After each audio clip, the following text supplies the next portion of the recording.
नमस्कार दोस्तों, मैं मनीष द्विवेदी, आप सभी लोग को स्वागत है इस चैनल पर। आज हम एक सीरीज स्टार्ट करेंगे जिसमें हम इंडियन कॉन्स्टिट्यूशन, भारतीय संविधान की पहले प्रस्तावना को याद करेंगे, फिर उसके एक एक तत्व और एलिमेंट को समझेंगे। क्योंकि प्रीलिम्स 2028 में यहाँ से प्रश्न आने की संभावना रहती है। मेंस अभी जो हुआ है 2022 वाला, उसमें 11 नंबर का प्रश्न यही आया था, प्रस्तावना के प्रमुख तत्व को समझाइए। तो प्रस्तावना याद नहीं, तथ्य का समझाएंगे।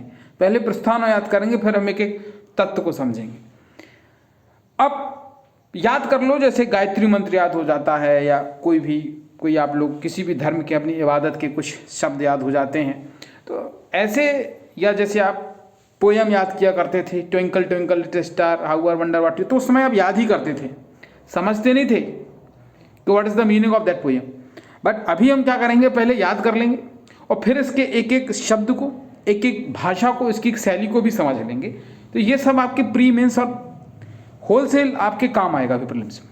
तो देख लेते हैं क्या है।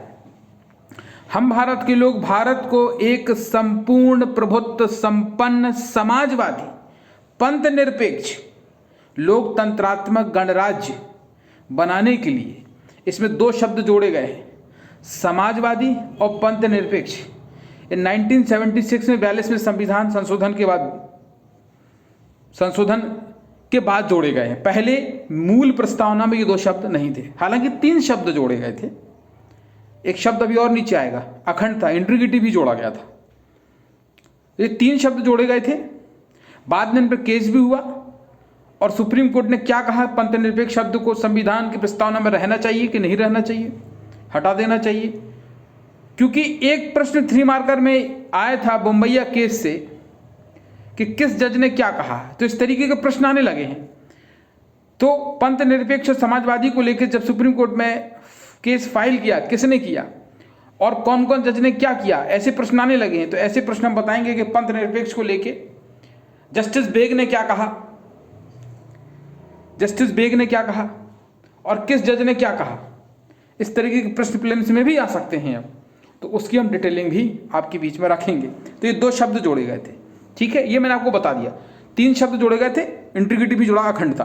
तो फिर से एक बार स्टार्ट कर लेते हैं, फ्लो बन जाएगा आपका, ठीक है।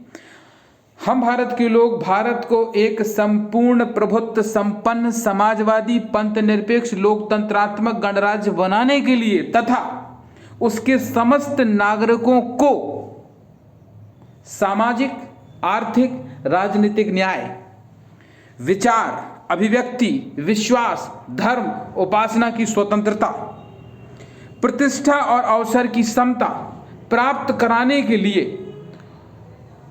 तथा उन सब में निहित व्यक्ति की गरिमा और राष्ट्र की एकता और अखंडता सुनिश्चित करने वाली बंधुत्वता बढ़ाने के लिए दृढ़ संकल्प होकर अपनी इस संविधान सभा में आज तारीख 26 नवंबर 1949 को, हिंदी में जैसे बोलते हैं मिति मार्ग शीर्ष शुक्ल सप्तमी संभवत 2006 विक्रमी को एतत् द्वारा इस संविधान को अंगीकृत, अधिनियमित और आत्मार्पित करते हैं। ये प्रस्तावना है, बस इसको लर्न कर लेना है। एक बार और क्विकली पढ़ लेते हैं, याद ही तो करना है। हम भारत के लोग भारत को एक संपूर्ण प्रभुत्व संपन्न समाजवादी पंथ निरपेक्ष लोकतंत्रात्मक गणराज्य बनाने के लिए तथा उसके समस्त नागरिकों को सामाजिक, आर्थिक, राजनीतिक न्याय, विचार, अभिव्यक्ति, विश्वास, धर्म और उपासना की स्वतंत्रता, प्रतिष्ठा और अवसर की समता प्राप्त कराने के लिए तथा उन सब में निहित व्यक्ति की गरिमा और राष्ट्र की एकता और अखंडता सुनिश्चित करने वाली बंधुत्व बढ़ाने के लिए दृढ़ संकल्प होकर अपनी इस संविधान सभा में आज तारीख 26 नवंबर 1949 को मिति मार्ग शीर्ष शुक्ल सप्तमी 2006 विक्रमी को एतत् द्वारा इस संविधान को अंगीकृत करते हैं, मतलब बॉडी में, फिर अधिनियमित करते हैं